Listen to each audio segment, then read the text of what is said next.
kuelewesha watu neno la Mungu mwali ya roho. Tunafanya kazi ya kuongoza watu wajue njia ya kweli na ya uzima, ili wasianguke katika mashimo. Na tunafanya kazi ya kukamilisha watu wakuwa wakamilifu mbele ya Mungu, sio mbele ya watu.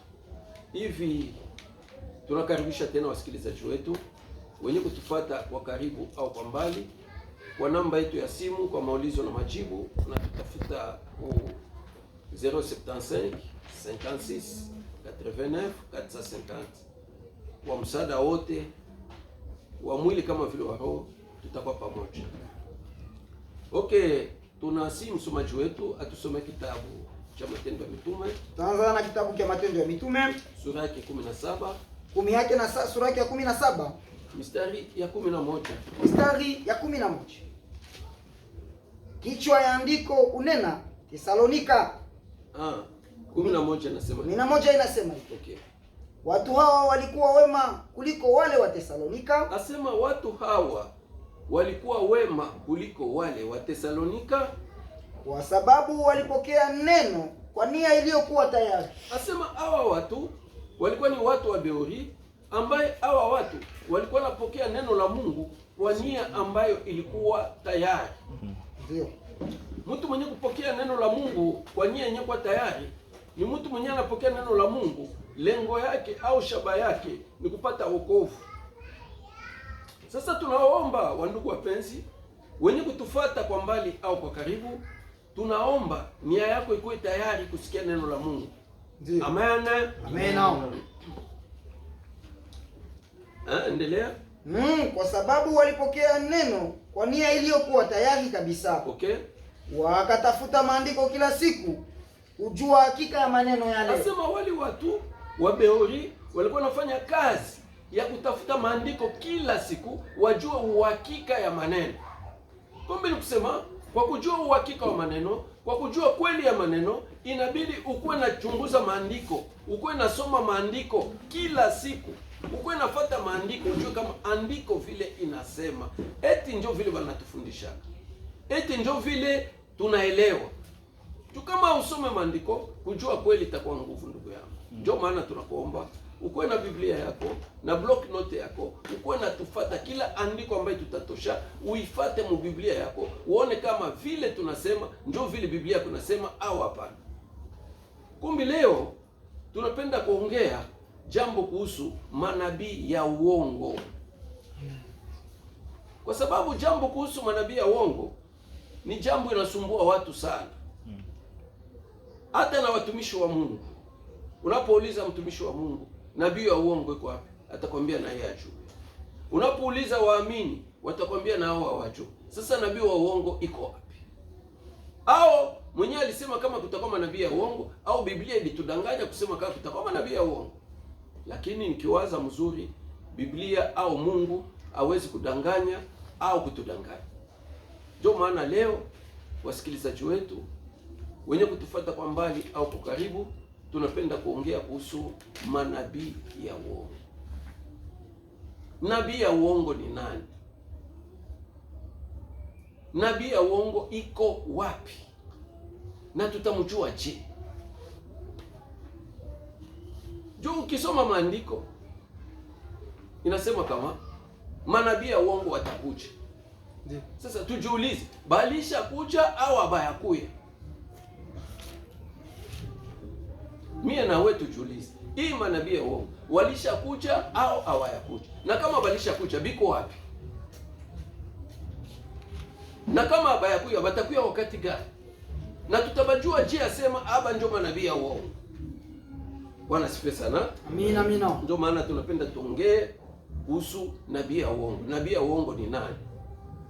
Kwa sababu hauwezi kutambua nabii ya uongo kabla haujajua nabii wa kweli.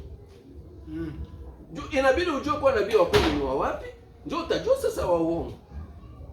Unaweza kuwa na nabii wa uongo, haumjue juu hauyajua kwa kweli, haujui nabii wa kweli kwa wapi. Bwana asifiwe sana. Amen. Kumbe ni kwako wewe utufuate kwa makini, juu leo ujue nabii wa uongo ni nani na nabii wa kweli ni nani.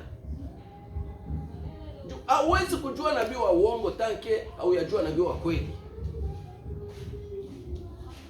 Na ndio maana tunasema ule nabii wa uongo iko wapi? Juba nasema tu atakuja.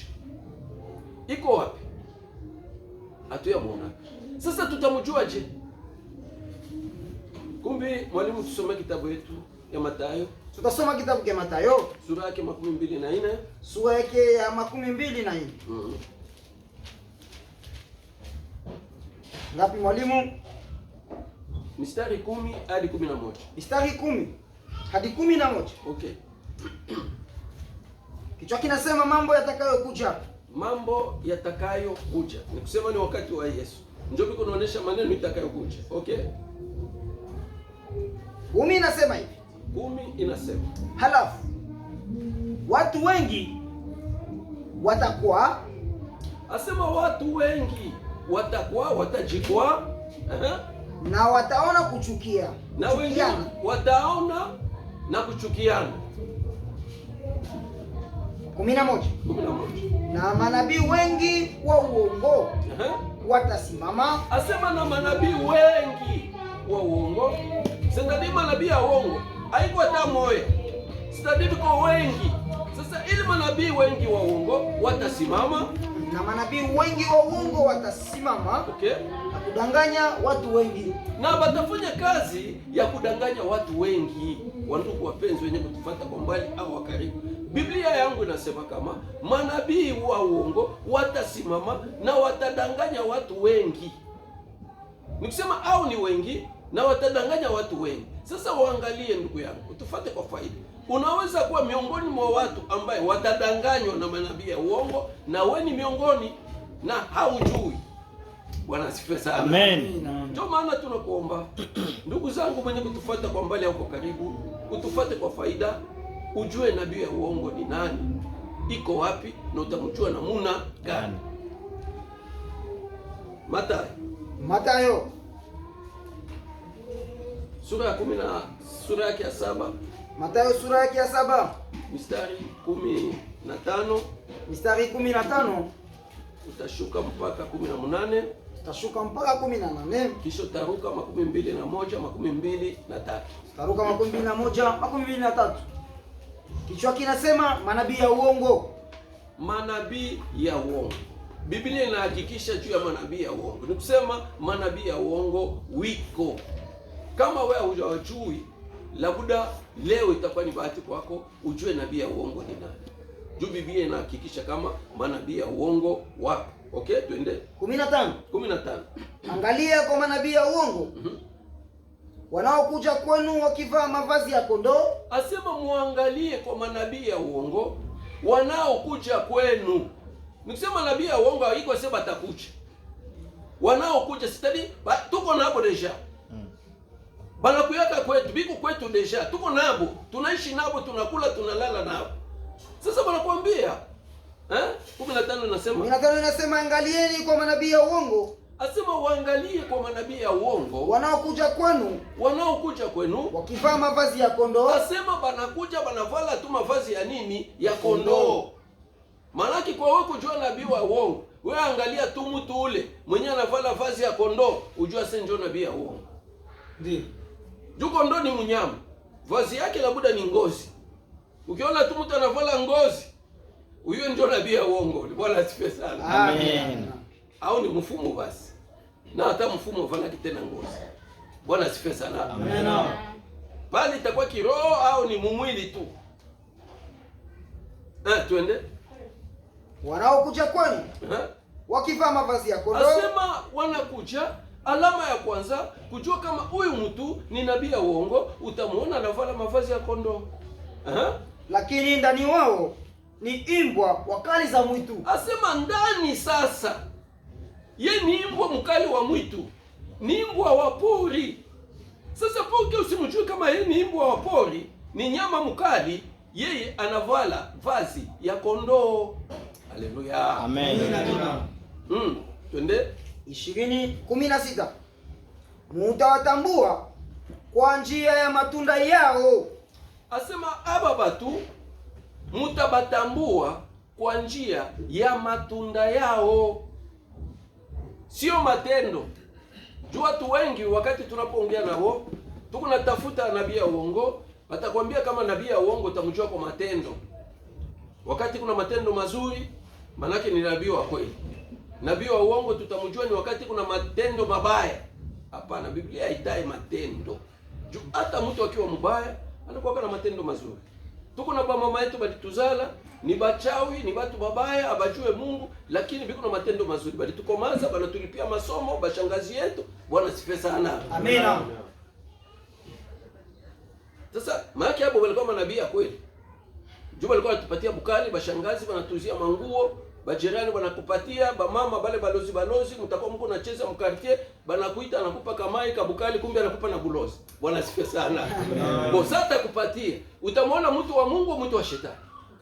Kumbe nabii wa kweli hautamjua kwa matendo.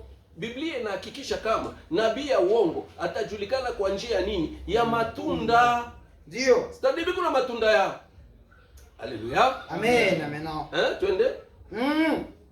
Lakini ndani mwao ni mbwa wakali za mwitu. Nje banaonesha kama ni makondolo, ndani ni imbwa wakali wa nini? Wa mwitu. Ni maki ni maimbwa ya pori.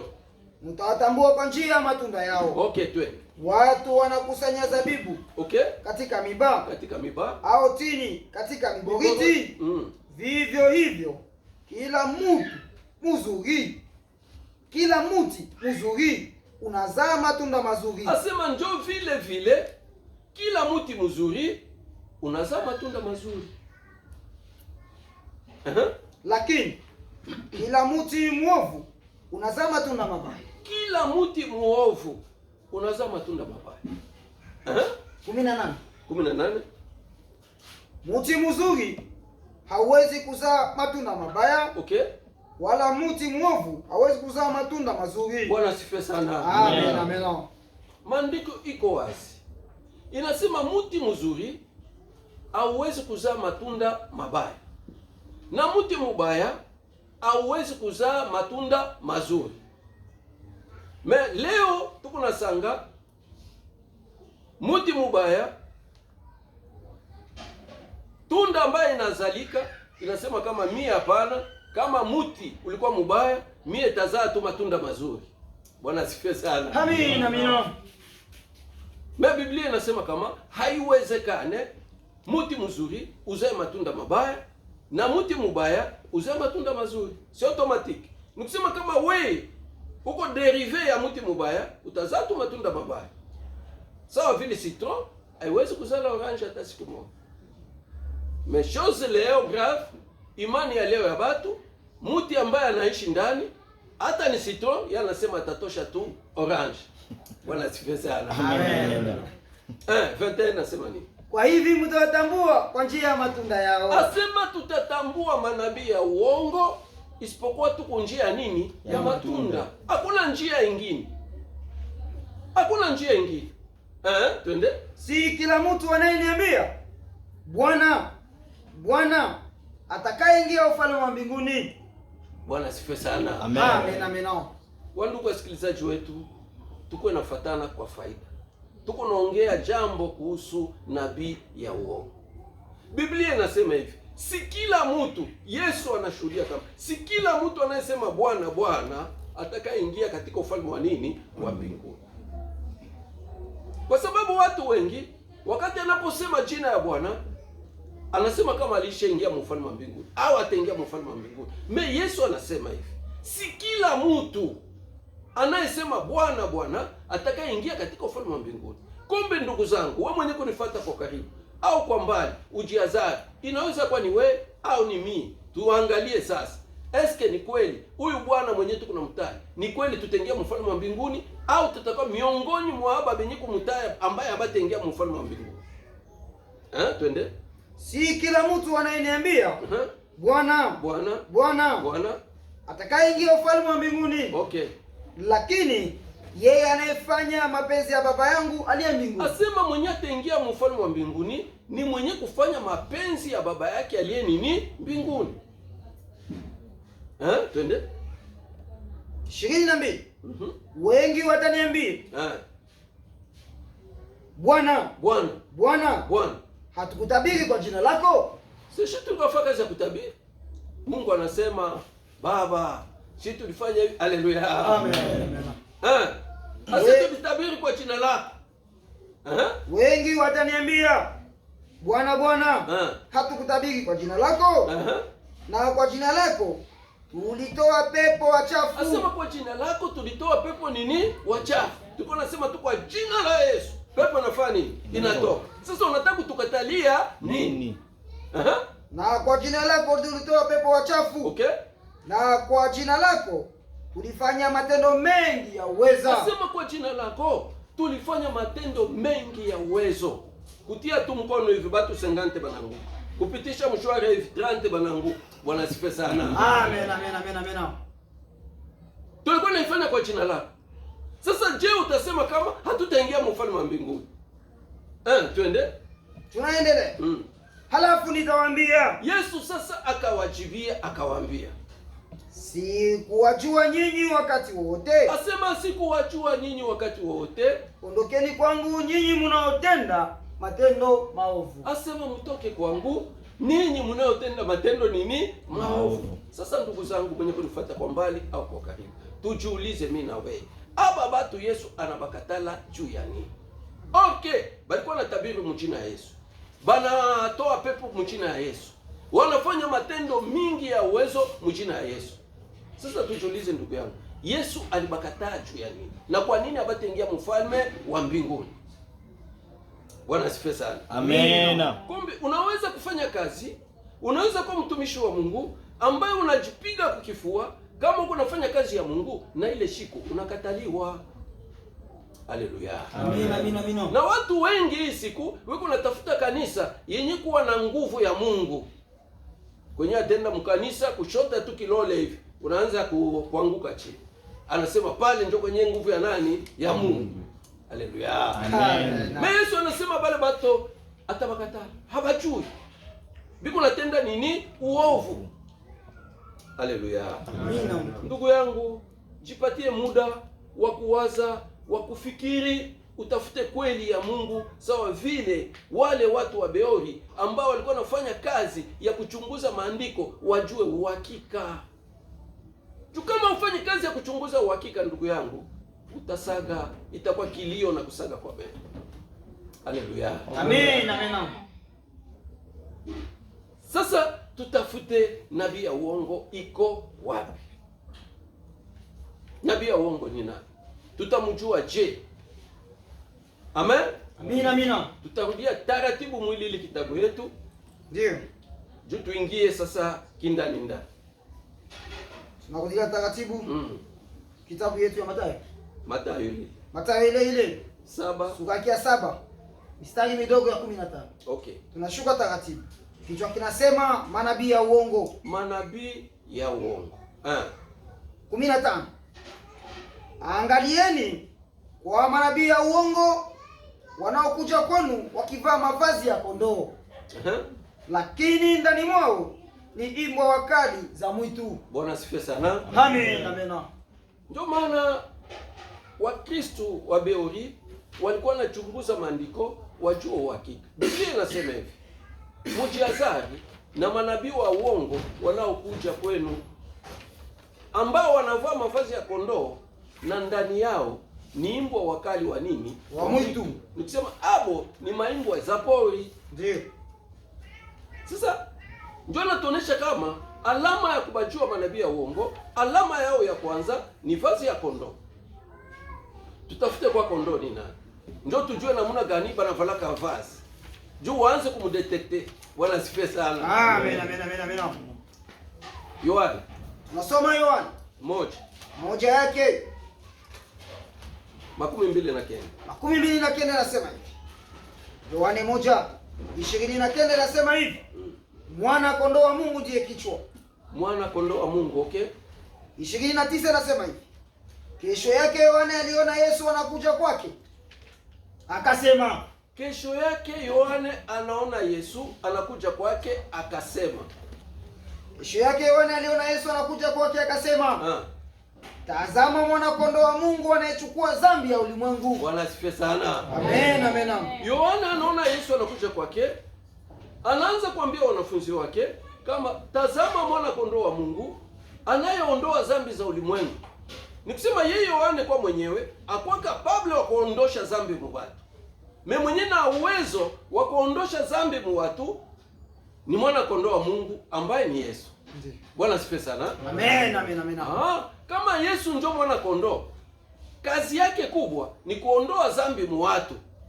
Sasa huyu mtu nabii ya uongo anajua kama Yesu yeye ndio mwenye kuondoa dhambi kwa watu, na watu wote wanamtafuta yeye, wanamfuata yeye. Juu ukifuata maandiko, wakati Yohane alibaonesha, ukisoma pale mu 14 na 42, banasema banafunzi bakatoka kwa Yohane bakafuata nani? Bakafuata Yesu. C'est-à-dire lengo ya kila mtu kuya mkanisa ni juu bamtoshe dhambi imanizike aokolewe. Haleluya. Amen.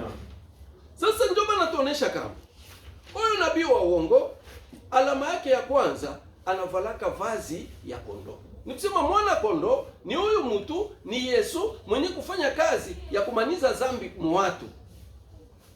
Sasa huyu mtu anajua kama kwa batu kumwamini inabidi yeye avale ile hali, avale ile matendo inafanana na mwana kondoo, ya kuonesha batu kama anakuya kubasaidia ili abaondolee dhambi.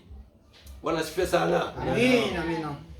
Juu leo ukiona tu mtu na Biblia, hata kama ni mwizi, akibeba tu Biblia, anavala koti mzuri, anatia cravat, utamsalimia jambo kwa pastor.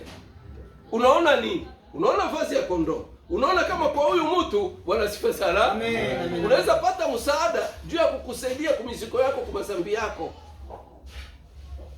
Ukiona mtu hata ni mwizi wa modele kani, akitoka Kongo anakuja hapa ni frapper kwa mfano. Bwana asifiwe sana. Amen, amen. Anavala kolo pastoral. Na haiko pastor. Haleluya. Amen. Mimi naweza kila mtu atamwambia jambo kwa pastor. Bwana asifiwe sana. Amen.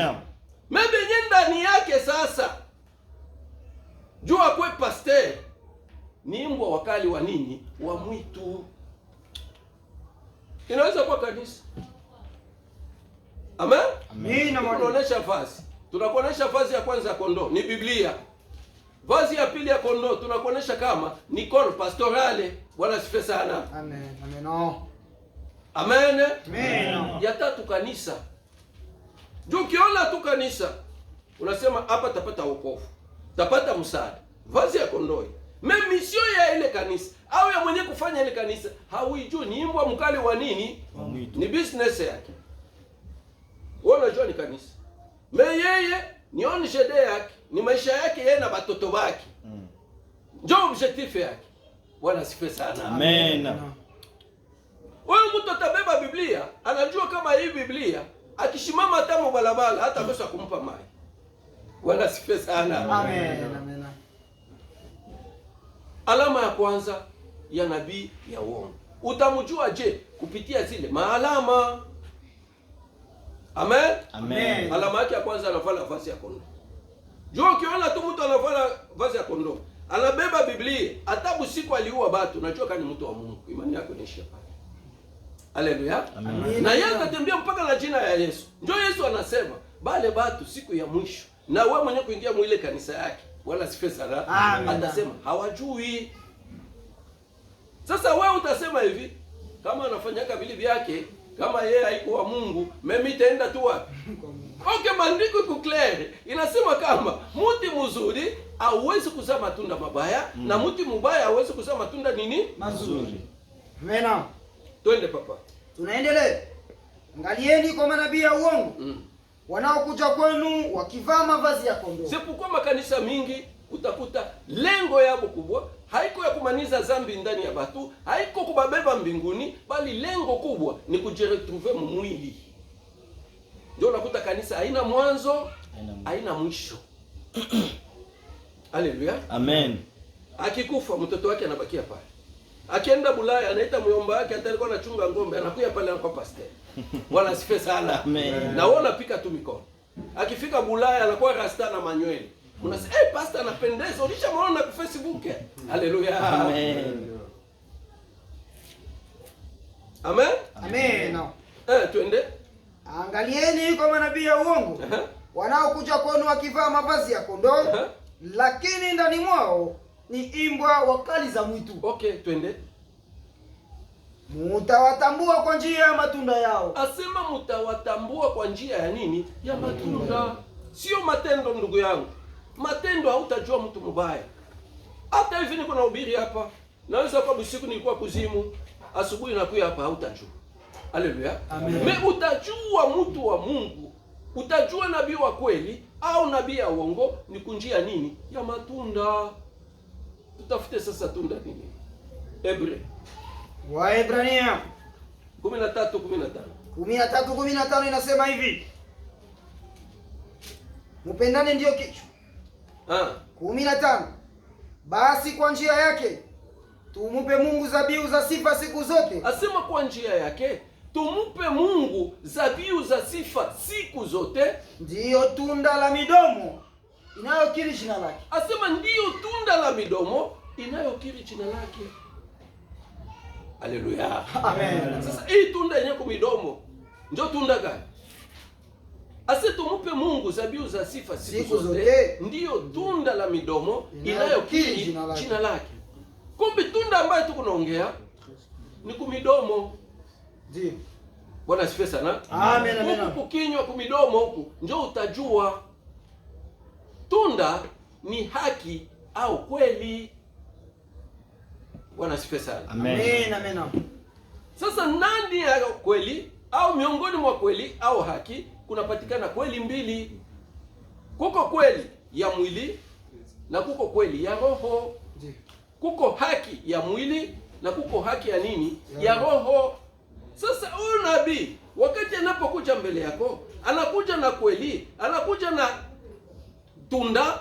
Bwana asifiwe sana. Amen. Kupitia tunda ndio utamjua. Wakati kunaanza kufundisha, ataanza kufundisha. Atafundisha nini? Kweli. Haleluya. Amen. Sasa waangalie hii kweli kuna kufundisha. Ni kweli gani? Ya mwili au ya roho? Haleluya. Amen. Kumbe wakati anapokufundisha kweli ya mwili, bila shaka unapaswa kujua kama huyu ni nabii fulani. Na wakati anapokufundisha kweli ya roho, unapaswa kujua kama huyu ni nabii fulani. Amen. Amen, amen, amen, amen. Ukisoma kitabu cha Mwanzo, Mungu anaambia Adamu, miti yote ya shamba unaweza kula, lakini mti wa kujua uzuri na ubaya usile, kwani siku utakula matunda yake hakika utakufa. Nyoka na yeye anakuja. Anaambia mwanamke, ukikula hautakufa. Kwani Mungu anajua siku mtakula macho yenu itafunguliwa na mtakuwa kama Mungu mkijua uzuri na nini na ubaya. Ukisoma kitabu cha Mwanzo 3:1-7 ile maneno inaongea vile. Ndio. Unaruka 22. Banaonesha kama Adamu na mke wake walifukuzwa mshamba la Edeni. Mungu anasema tazama, huyu mtu anakuwa kama mmoja wetu wa kujua uzuri na nini na ubaya. Sasa tujiulize, Mungu alisema mkikula mtakufa. Nyoka anakuja anamwambia mkikula hamutakufa. Macho yenu itafunguka, mtakuwa kama Mungu bakujua uzuri na nini na ubaya. Bali kula tunda abakukufa. Bakaendelea kuishi kudunia miaka 930. Mungu akusema sema mkikula mtakufaka. Mungu anasema mkikula, c'est-à-dire ni automatique, unakula directement unafanya tunakufa. Mais balikula bakukufa bakazala kaini nabe. Bakaendelea kuishi kudunia. Na wakati balikula macho yao ikafunguka. Bakajua kama biko buchi.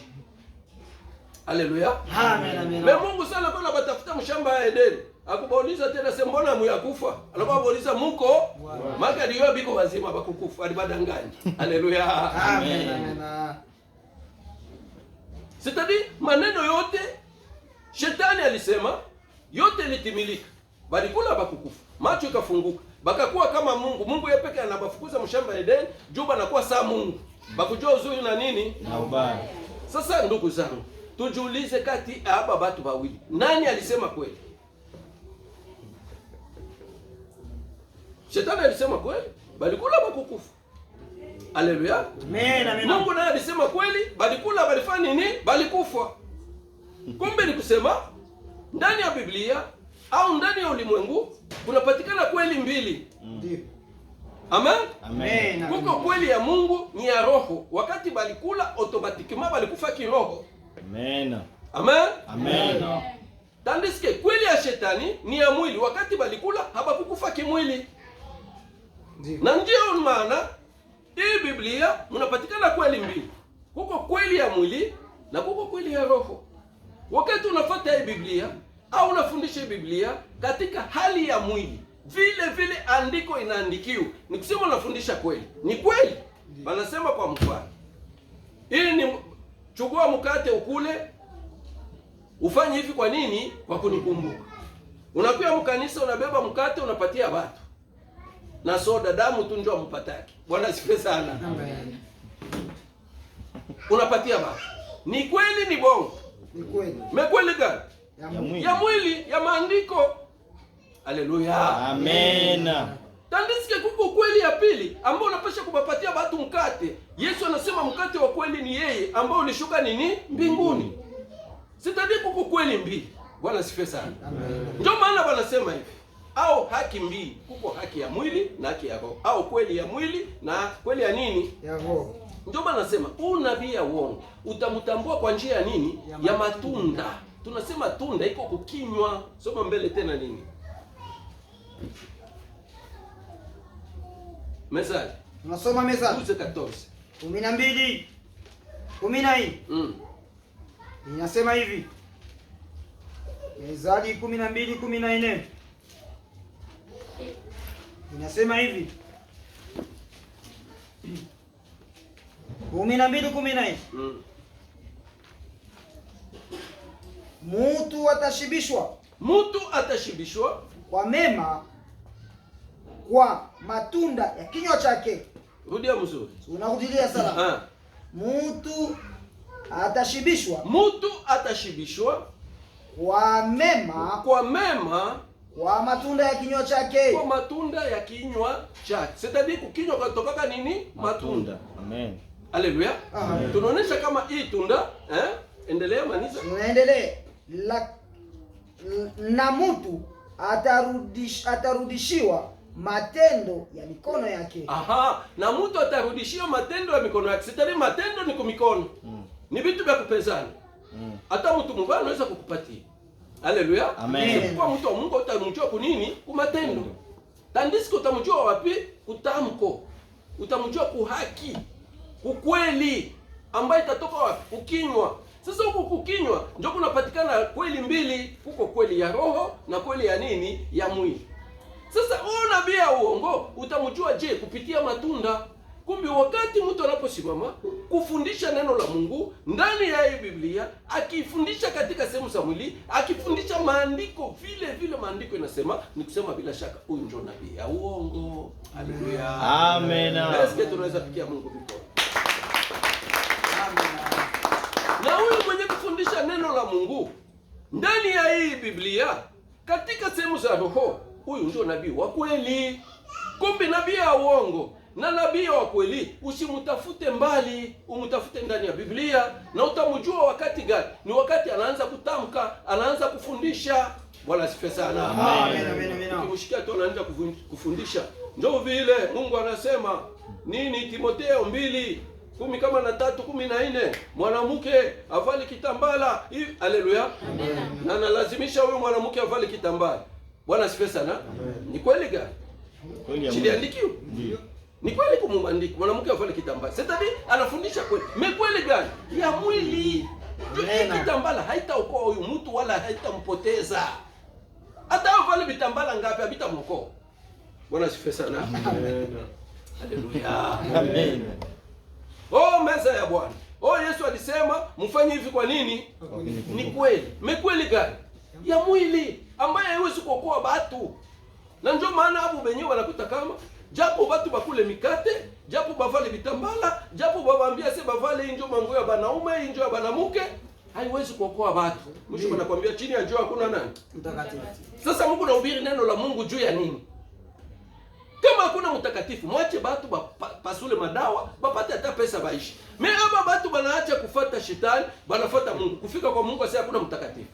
Haleluya. Amen. Ndio unakuta watu wote wanaendelea kutenda dhambi. Unajiuliza, hii ni kanisa au tuko kwa dunia? Haleluya. Amina, amina, amina, amina. Bwana asifiwe sana. Amen. Mimi nawaza tunaona nabii ya uongo ni nani? Ni huyu mtu mwenye kufundisha neno la Mungu ndani ya Biblia katika sehemu za nini? Za mwili au maandiko.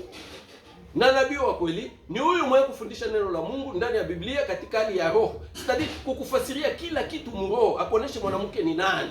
Je, utavala kitambala? Bwana asifiwe sana. Amen. Meza ya Bwana ni nini? Ubatizo ni nini? Sadaka ni nini? Hapana pesa. Haleluya. Amen. Hapana pesa. Ni frappe. Haleluya. Amen. Tulisema nabii wa uongo tutampata wapi? Ndani ya Biblia.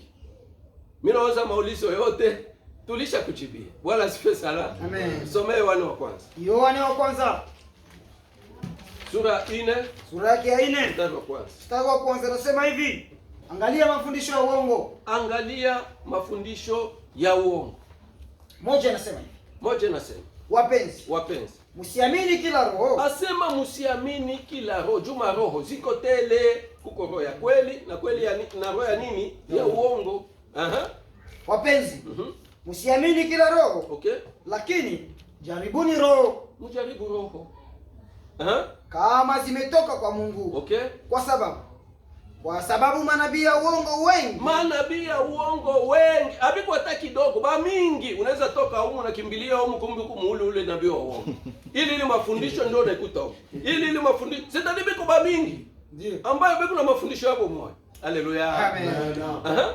Jaribuni roho kama zimetoka kwa Mungu. Okay. Kwa sababu manabii ya uongo wengi wametokea duniani. Wanatokea dunia. Kila mtu kanisa. Unajiuliza sasa, hii makanisa ziko mingi. Lengo yabo nini? Mwanzo wabo nini na mwisho wabo nini?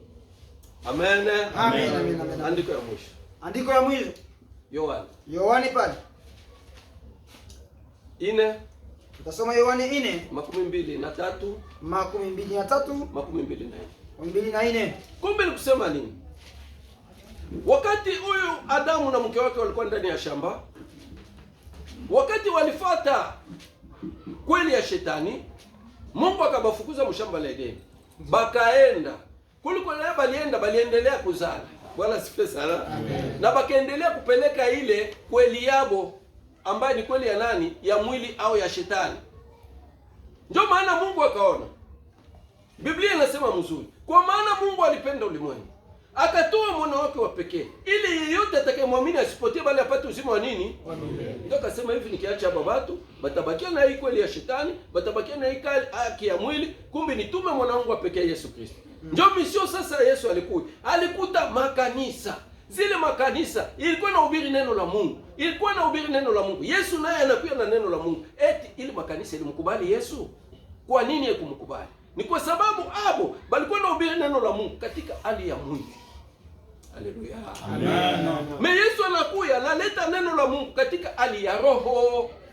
Haleluya. Amen. Sasa ni kwako wewe uangalie neno la Mungu ambayo kunafuata. Kama ni katika hali ya roho, ubarikiwe sana. Kama ni katika hali ya mwili, ujue kama uko miongoni mwa wale Yesu alisema kama siku ya mwisho atawaambia kama nyinyi siwajui. Haleluya. Amen. Manisi 23. Tunasoma kitabu cha Yohana 4:23. Inasema hivi: lakini saa inakuja na imekuwa hata sasa wakati waabudu wa kweli watakapomwabudu Baba katika roho na kweli. Asema saa inakuja na iko sasa, wakati waabudu wa kweli watakapoabudu Baba katika roho na nini? Na kweli. Sitani kulikuwa wakati fulani ambaye inapita, ambaye kuko baabudu babongo, ambaye bali kumwabudu Baba katika sehemu za mwili na mbongo. Haleluya. Amen. Mwili tu mtu anaabudu Mungu, akivala kitambala anaona iko kwa Mungu. Akivala kikanju kikubwa kinashuka mpaka kuli chini, maana yake haleluya. Amen. Shini bongo tu. Ndio itakatala basi kutongoza. Haleluya. Shikama zambi kishakaishi. Amen. Tunaona kama viku nafanya kuabudu batu mwili na mbongo. Haleluya. Amen. Tuendelee. Saa inakuja na imekuwa sasa, wakati watu watakapomwabudu Baba katika roho na kweli. Okay, kwa sababu katika roho na nini?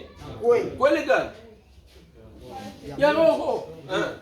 Kwa sababu Baba anatafuta watu kama hawa wamwabudu. Asema Mungu iko natafuta watu kama hapa wafanye nini? Bamwabudu. Bamwabudu namna gani? Kimwili, kiroho. Kiroho. Haleluya. Amen. Sasa wewe unamwabudu wapi? Unamwabudu Mungu na muna kujipamba kwenu kushikwa kwa kusuka nywele. Bwana asifiwe sana. Nywele itakupoteza je? Tunakuta kama mtu mwili wakati anasikia nywele anaona nywele. Twende. 24. Mungu ni roho. Mungu ni roho. Nao wenye kumwabudu sharti wamwabudu katika roho. Asema benye kuabudu Mungu sharti wamwabudu katika roho na nini? Lakini makanisa mingi najiita makanisa ya kiroho, maeglise de réveil, makanisa kama ya Pentecostiste, Bwana asifiwe sana. Lakini wanaabudu kimwili. Haleluya. Amen, amen, haleluya. Amen. Kumbi tulikuwa naongea mambo kuhusu nabii ya uongo. Tunampata nabii ya uongo. Iko wapi? Nani nani? Amen. Amen. Na maalama zake zote tunatoka mkuilise. Hivi tunaacha kwenu na kwangu ibaki mchini Yesu Kristo. Amen. Maulizo.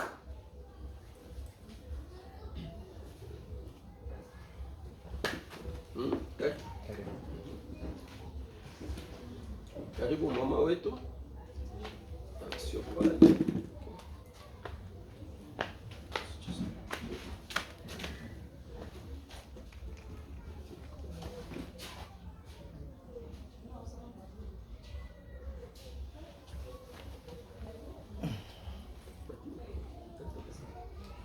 Okay, karibu mama. Kwa jina? Bonsoir. Priscilla. Okay, karibu sana.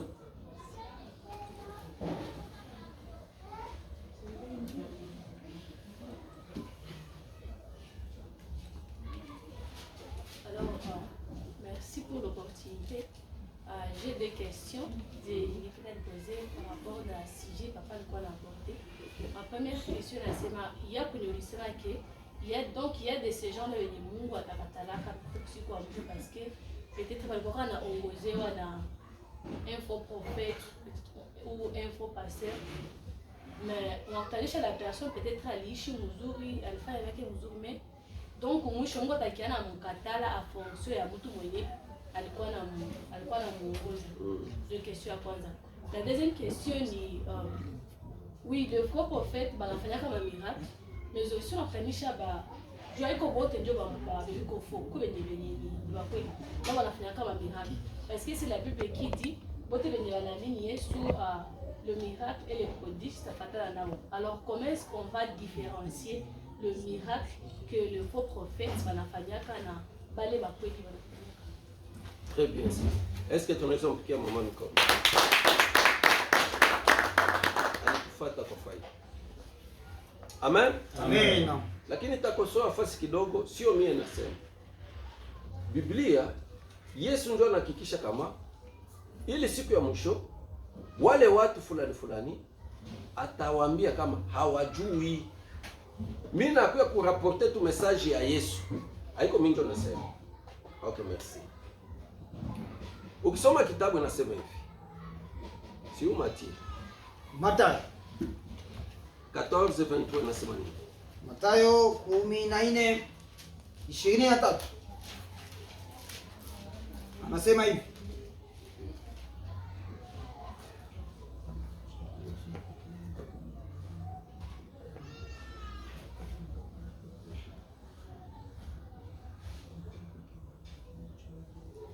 Quinze, 14. 15:14. Nasema hivi, muache wao ni vipofu. Samahani, nasema hivi, muache wao ni viongozi vipofu. Na wao ni viongozi vipofu na vipofu wakiongoza vipofu.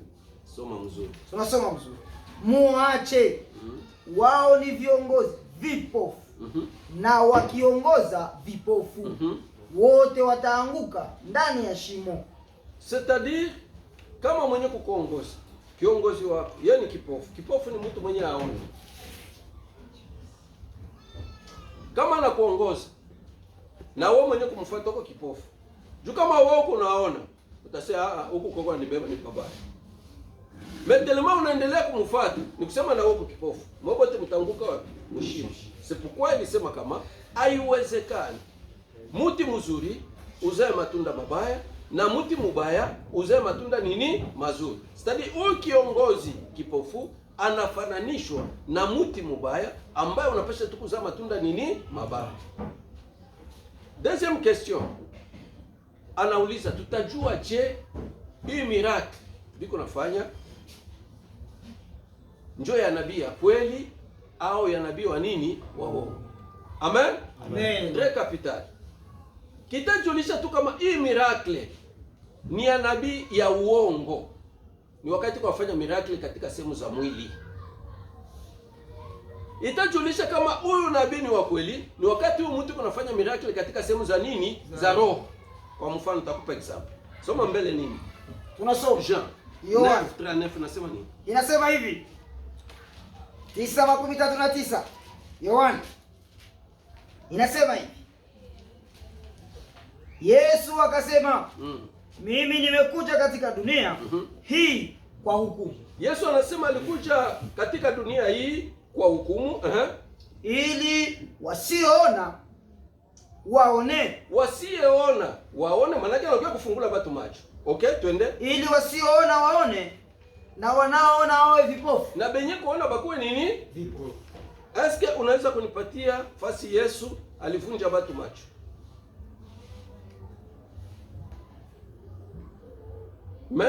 Huko fasi Yesu alifungula watu macho. Na ndio maana leo kila nabii kwa kujua yeye ni wa kweli anapasha kufanya miracle mtu macho ifanye nini? Lakini ukifuata mzuri, tukienda mimi na we hapa kusaya kwini, utakuta bipofu biko pale.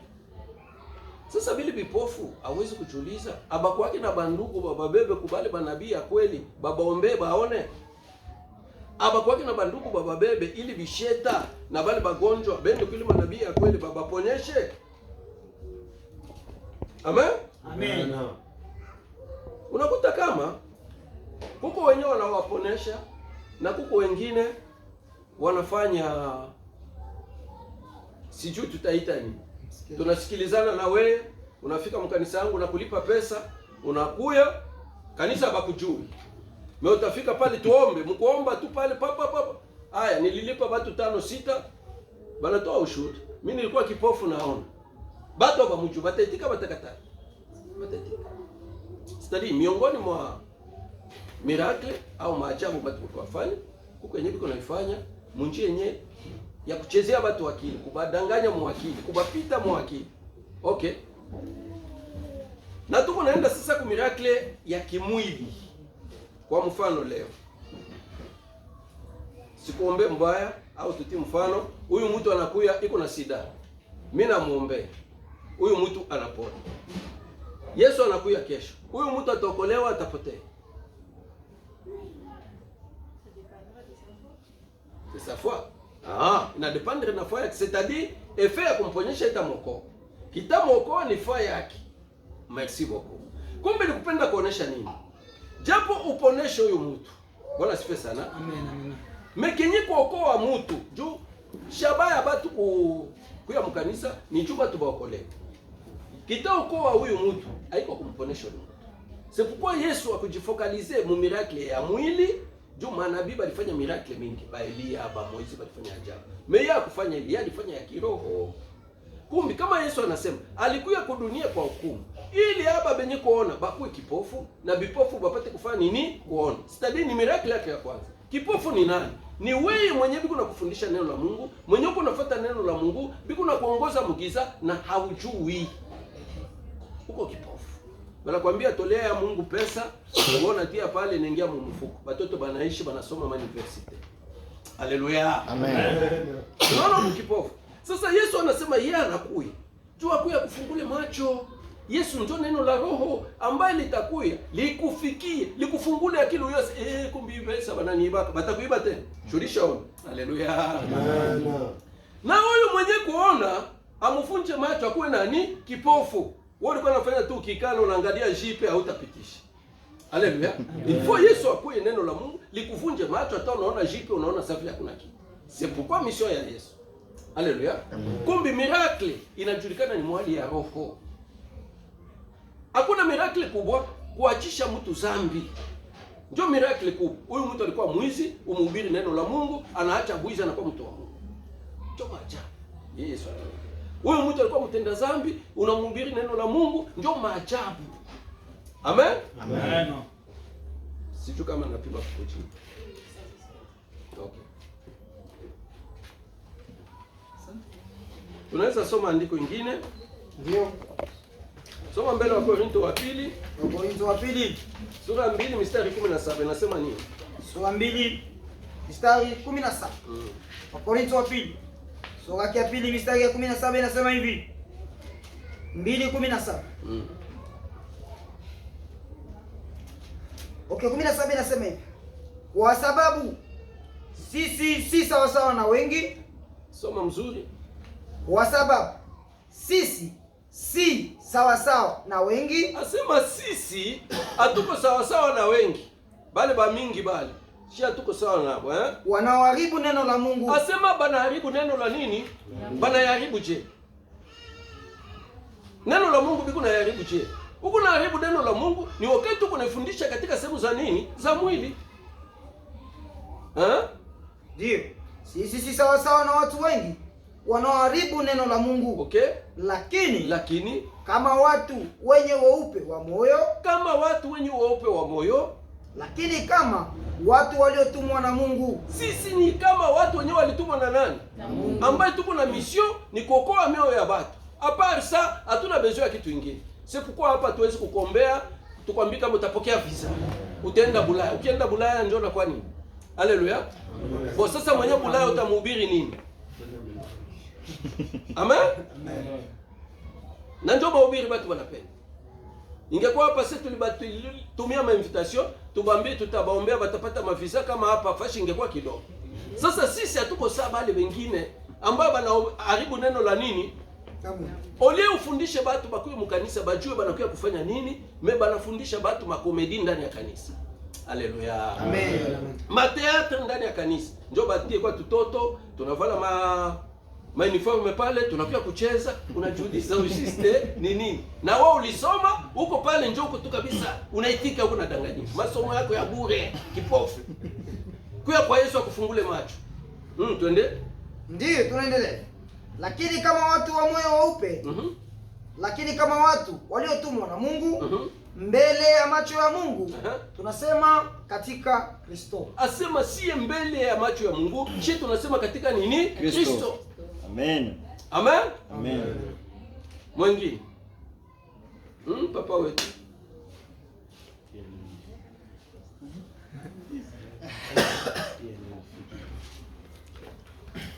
Karibu.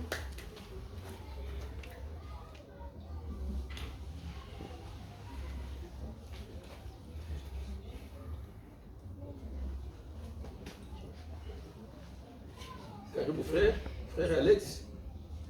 Mungu akubariki sana. Ninabarikiwa sana na mafundisho ya leo. Mwema. Sina maulizo ya mingi leo kwa sababu inaingia kabisa. Okay. Confusion nilikuwa nayo inatoka na Mungu dada. akusaidie sana. Asante. Na dada ishauliza ingine ningeuliza. Mwema. Alinisaidia sana, nirahisishia na question zangu. Nilikuwa taambia msomaji angenisomea hiyo ile Yohana wa kwanza 4:1. Yohana wa kwanza 1:1 inasema hivi. Angalia, mafundisho ya uongo ndio kichwa. 1.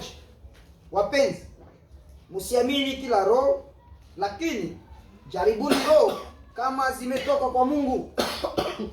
Kwa sababu manabii ya uongo wengi wametokea duniani.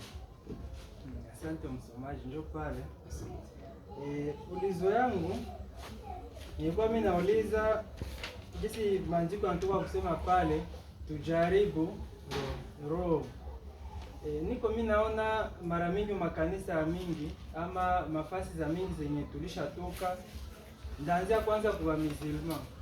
Wamizilima wanajijua wao wenyewe wiko na imani ya kweli. Tunaenda mkatoliki, tunaenda kwa poro, wale wa protestant walitoka ukatoliki. Kila watu wanajijua wao wenyewe wiko na roho ya Mungu ama roho ya kweli. Sasa pale Biblia inatuambia tujaribu kila roho. Sasa mimi nishatoka kwa mizilima, naenda kwa katoliki wapi, naenda kwa protestant wapi, vitu vikamate, nishajaribu mimi nachoka.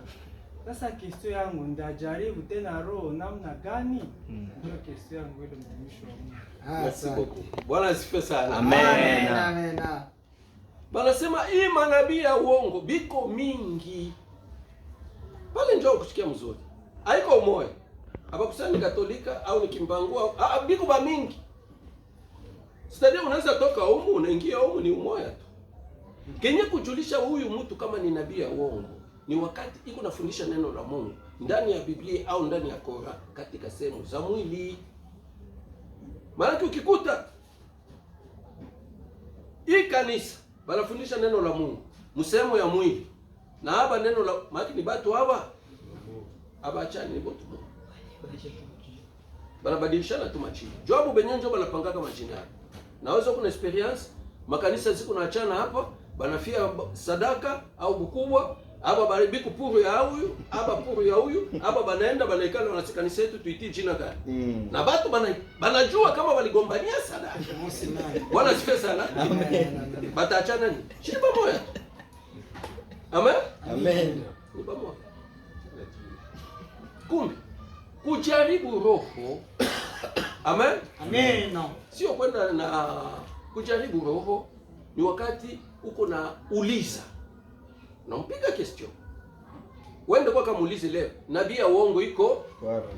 Nabii wa kweli iko Wapi? Kama atakwambia se Mungu njoo anajua. Sasa kama Mungu anajua maana na yeye ajua. Amen? Kama yeye ajua maana njoo miongoni mwa bale Yesu alisema kama siku ile atabambia afani abajue banatenda uovu. Yesu kunasema hivi. Hakuna mtu anaweza kuja kwangu isipokuwa babangu afani. Mvute kwa. Sitadikuya kwa Yesu, kuamini mkanisa la Yesu, mkanisa la kweli, inafaa Mungu akujalie. Mimi kama akukujalia ndugu yangu, utabakia unapondekana, unazania unafika, kumbe unapatikana. Hakuna fashi kwenyewe. Kumbe ni neema kwako. Amen? Amen. Hivi unapata hii neno ya leo, kama inakujenga kweli na kama inakubariki kweli, sasa vile unatoka mkusema, we anja kufuata mafundisho. Haleluya. Amen. Amen. Kwa sababu kuna mtu mmoja alimwambia Yesu atamfuata. Baada ya kumfuata Yesu, Yesu akampa condition.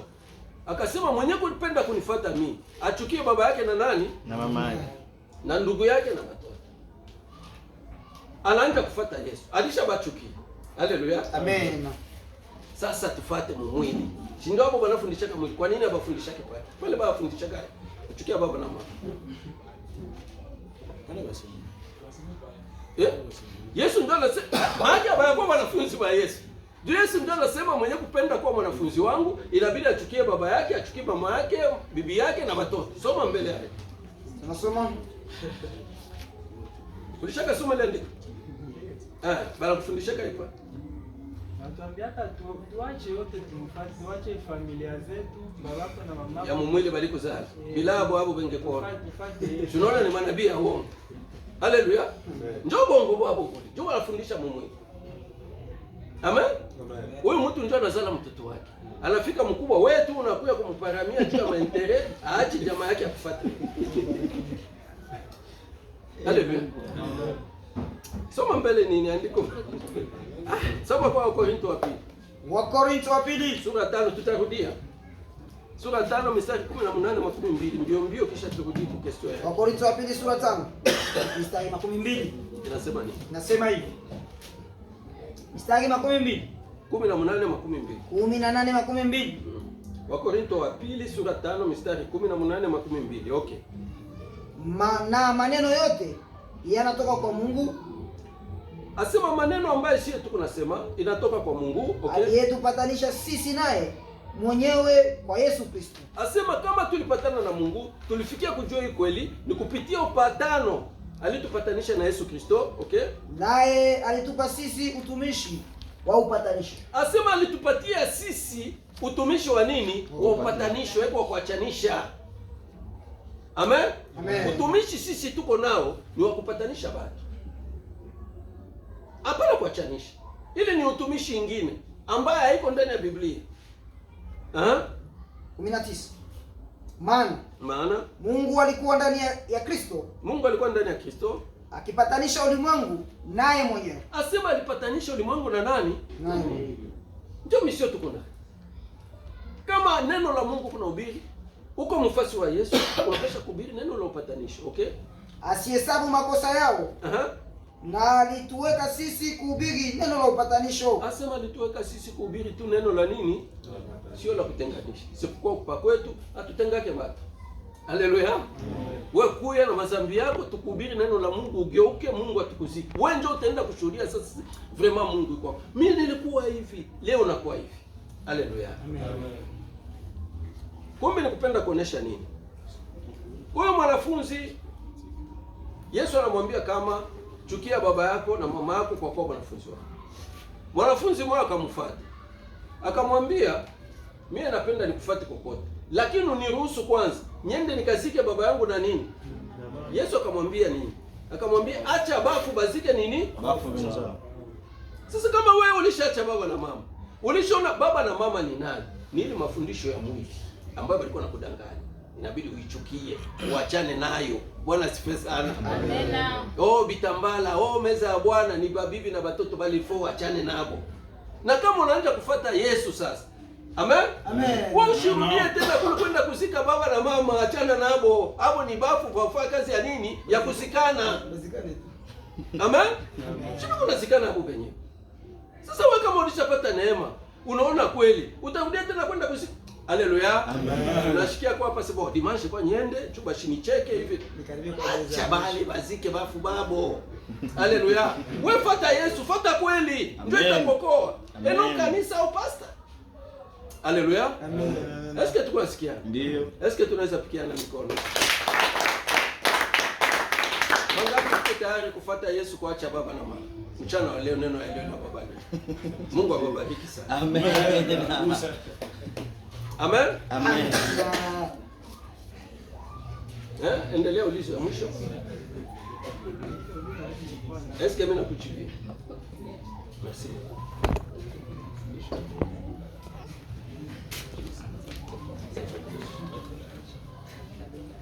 Basi acha tuombe. Mungu tunapiga asante kwa ajili ya neno la leo. Lifanye kazi ndani ya mioyo ya walio wako. Hata mtu na mtu aache baba na mama apate kukufuata ili afikie pokoleo. Basi sio kama Mungu tukanisikia. Machache shukrani ya kwanza nao na kumaliza nao. Naacha mchina la mwana wako Yesu nikiomba hivi. Amen. Amen.